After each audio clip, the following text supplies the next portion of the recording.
A Federal Reserve study showed the bottom 80% of Americans by wealth have run out of pandemic savings and now have less cash on hand than before the pandemic began. Across all income groups, personal savings hit a peak in 2021, but they've since come down dramatically. Among the bottom 2/5 of earners, savings are now 8% lower than they were before the pandemic.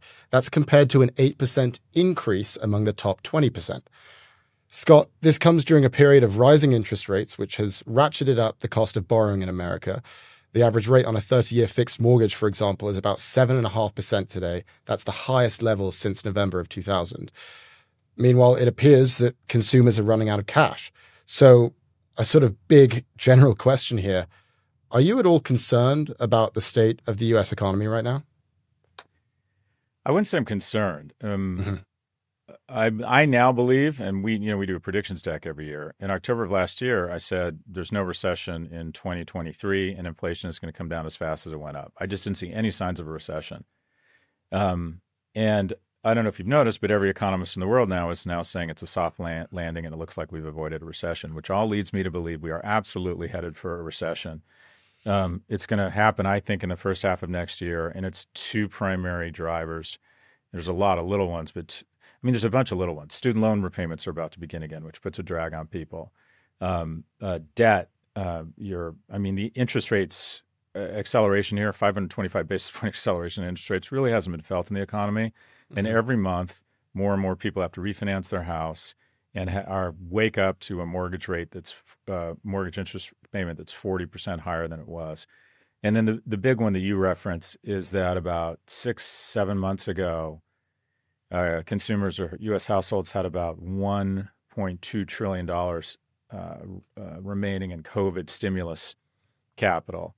Yeah. And they were spending $100 billion of it a month, or that's like 7 months later. So they got about another 5 months before they run out. We're starting to see the ratio of open jobs to people seeking jobs. It was 1.7. It's come down to 1.4. People are starting to rip through their savings. I just think there's the atmospherics here all lead to a recession. And the reason why I'm not concerned is that I don't think you've ever been out of, Premier League pajamas during a recession. The last recession, you were 7? And here's the thing. Recessions are a natural part of the economic cycle. When Jamie Dimon was asked what is a recession, he said something that happens every 7 years. So let's just look at probability. If effectively a recession is kind of you roll the dice and a 6 comes up, it's a recession for 12 or 24 months. And some people would argue a recession is healthy. We've been rolling the die 15 times and it's never come up 6. We're just due.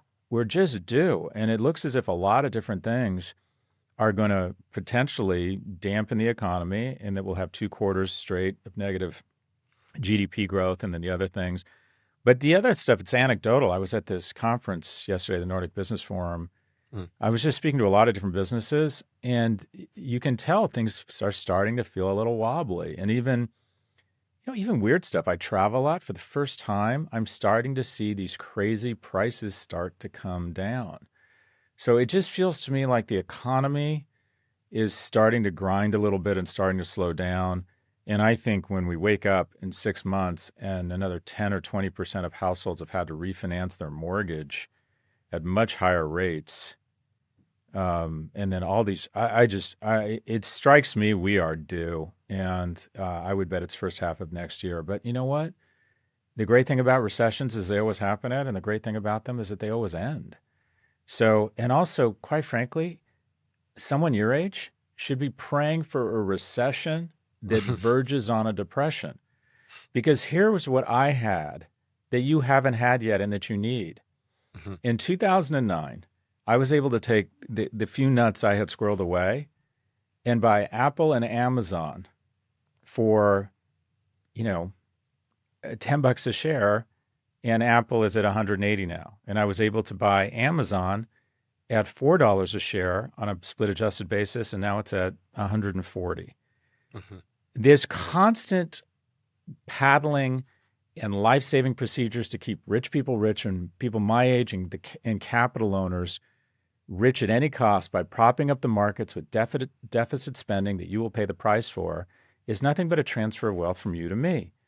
Because when you let stocks go down, when you let businesses go out of business, people coming into their prime income earning years, i.e. you, can buy stocks at a reasonable rate, and who knows, maybe even buy a house that's gone into foreclosure and finally afford a house. And who knows, maybe if you go back to the Brooklyn Culinary Academy and give up on podcasting, being an analyst, when you can move in to Cafe Select, which is an amazing restaurant that I don't think is going out of business in Soho and Lafayette, but say a boomer owned it and there was a recession and he got fed up and turned it back to the bank, you could move in and buy it for at a great rate. The bottom line is catastrophe or economic strain, not even catastrophe, is a rebalancing of power from the old to the young. And we've decided that if 1.2 million people die, that would be bad, i.e. the pandemic. But if the NASDAQ went down, that would be tragic. So we're going to spend trillions of dollars propping up boomers and capital. And, maybe we'll spend a few $1 billion on the CDC for future research of pandemics. But, they were old and they were fat. We don't like them anyways. But people who own shit, no, they're our heroes. We're going to bail them out. You want a recession, Ed, and guess what? You're going to get what you want. It's coming in 2024.